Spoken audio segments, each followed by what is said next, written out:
Hi guys, 4 Players here and welcome back to another YouTube video on the channel. And today guys, we're going to be continuing our AFL 2021 season review. Alright guys, and in today's video we're going to be reviewing rounds 4 to 7 in the AFL season. So that's 4, 5, 6 and 7. So that's 4 rounds that we are going to get. That's what we're going to be reviewing today in today's episode. So there is a playlist, so if you guys want to go ahead and check that out, you sure can.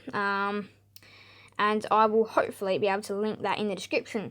And anyway, sorry this is out a day late. I was planning to get it out yesterday. It ended up being pretty busy, and I didn't have a lot of time to record it.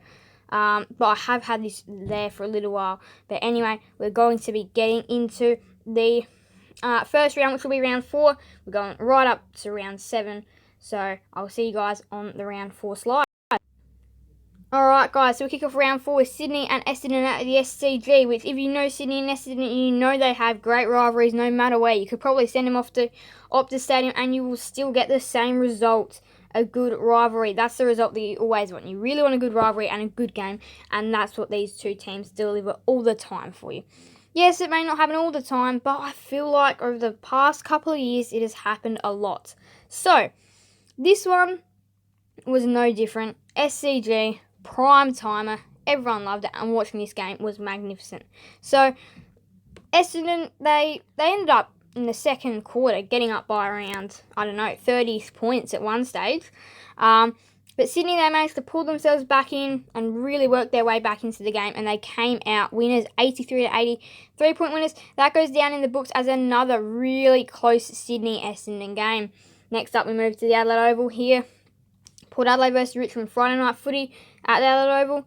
And this one was also seen to be, this one was definitely predicted to be a good game. And boy, again, these two teams served up a good game as well. Port Adelaide ended up walking over, well not walking, they ended up walking away 2-point winners in a very close game. And it was very hard fought as well for both the teams. They had to really get that victory. And Port Adelaide just shaped as the better side.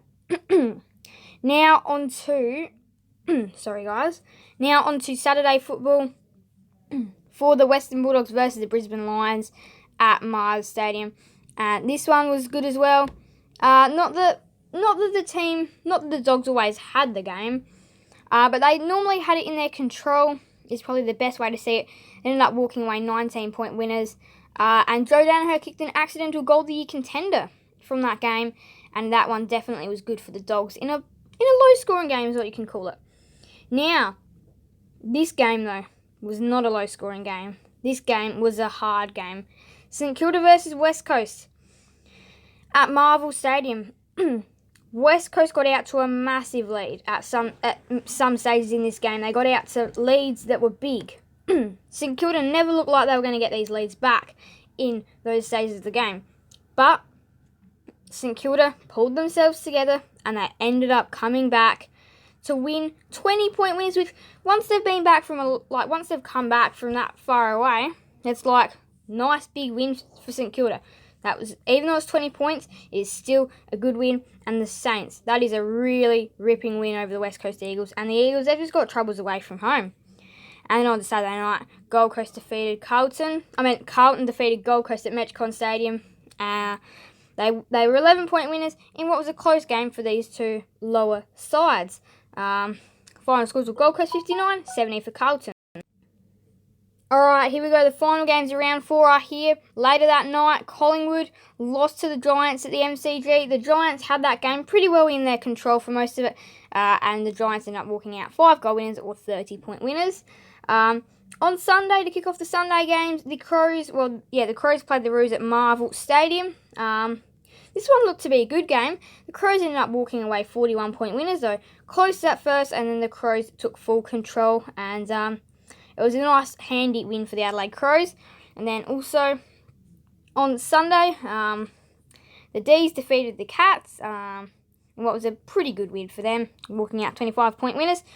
And then late at Sunday twilight, in Perth, had Fremantle playing Hawthorn, which Fremantle walked out 15-point winners, and that one wasn't too bad of a game for both teams. It was going to shape as a pretty close game, and it was pretty good.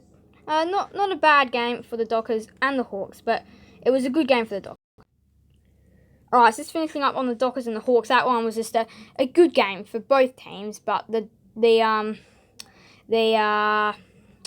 Dockers ended up getting over the Hawks by 15 points. Now to round 5, St Kilda played Richmond in the first game of round 5, which this one shapes. Maybe it could have been a little bit interesting. Most people had the Tigers backed to win it, but some people thought the Saints were going to stick in it, but no. The Saints, that just really started their up and down form, and St Kilda, well, they got absolutely demolished by the Tigers, losing 48 to 134. The Tigers, all their skills were on display in this game, and it was just a really good primetime display from the Richmond Tigers. They just had everything right in that game.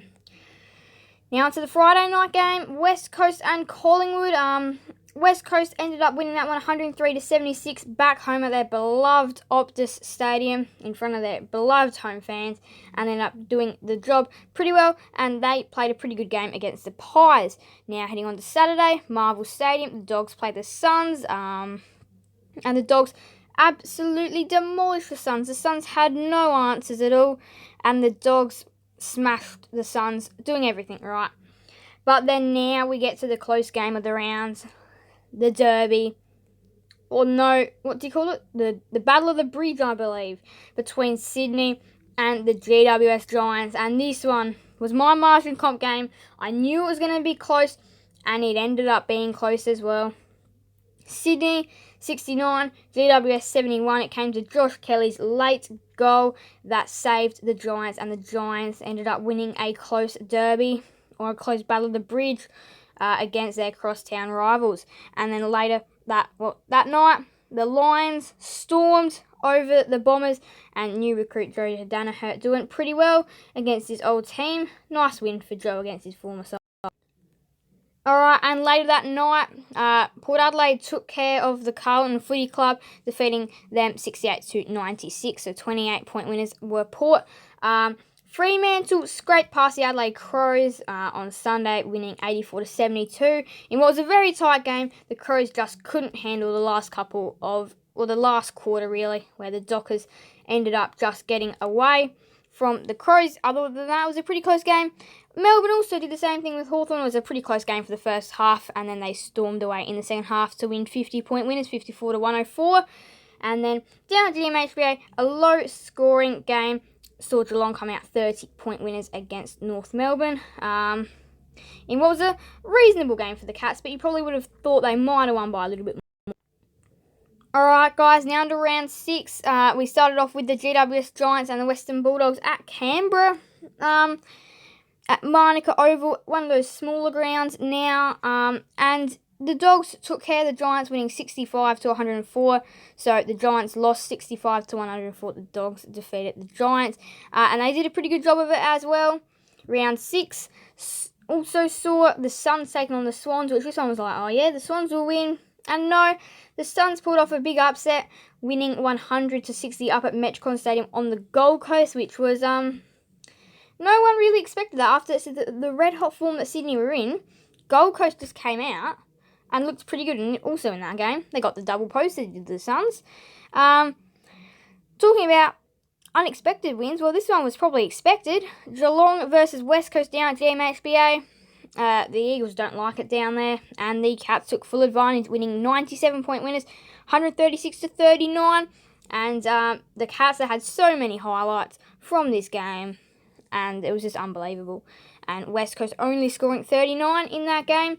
And then Carlton versus Brisbane at Marvel Stadium. Little bit of a close one. Carlton fell away. They tried to come back, left it too late. Brisbane winning 103 to 85. And then Anzac Day Eve, Melbourne got over the Tigers 82 to 48, which continues their epic run of form this season. Another Anzac Eve day.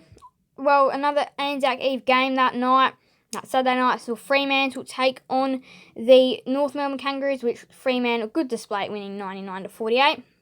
On Anzac Day, Hawthorn defeated Adelaide by 3 points when Adelaide put nothing out in the final quarter, and the Hawks came charging back for a 3-point win. Over at Anzac Day at the MCG, a pretty well full-packed house, biggest crowd this season, turned out to watch this epic game. And what an epic game. They delivered an epic game. Darcy Parish winning the Anzac Day medal. I'm not quite entirely sure what it's called, but he won the medal for a ripping 43 touches or something like that, and a goal or two. But Essendon ended up winning 109 to 85, which continued their not so bad run as well at the start of the season. But it really did give them a point. And then later that night, Port Adelaide took care of the Saints, winning 93 to 39 and giving the Saints another smashing this season.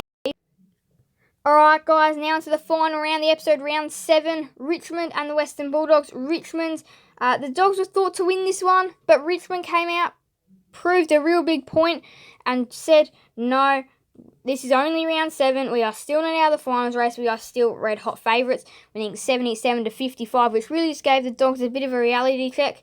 And then the Pies lost to the Suns at the MCG, which is really bad for them because they were expected to go out and win, but the Suns came out and played the better game, winning 79 to 55 at the Adelaide Oval. The Giants are way too strong for the Crows, winning 106 to 39 in what was a great display for them. And new forward Jesse Hogan played a ripper game as well, contributing to the win, kicking a couple of goals. Twilight, talking about smashings, well, just add this one to the list as well. St Kilda defeated Hawthorn at Marvel Stadium 128 to 59. Hunter Clark kicked a really nice defender's goal, selling some candy to Jath from the Hawks. And then Sydney and the Cats, this one was a massive win, controversial win as well. Sydney won 90 to 88. The Cats, though, Jeremy Cameron was not paid a mark, which was called touched off the boot. But was it touched? Maybe, maybe not. That one is still up for debate. So you guys can let me know your thoughts on that one in the comment section. But then, yep, the Swans, Tom Papley's sealer, did it for the Sydney Swans, winning by 2 points in what was an absolute epic.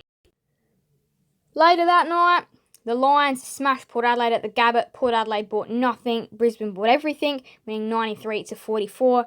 The Roos had a pretty hot start.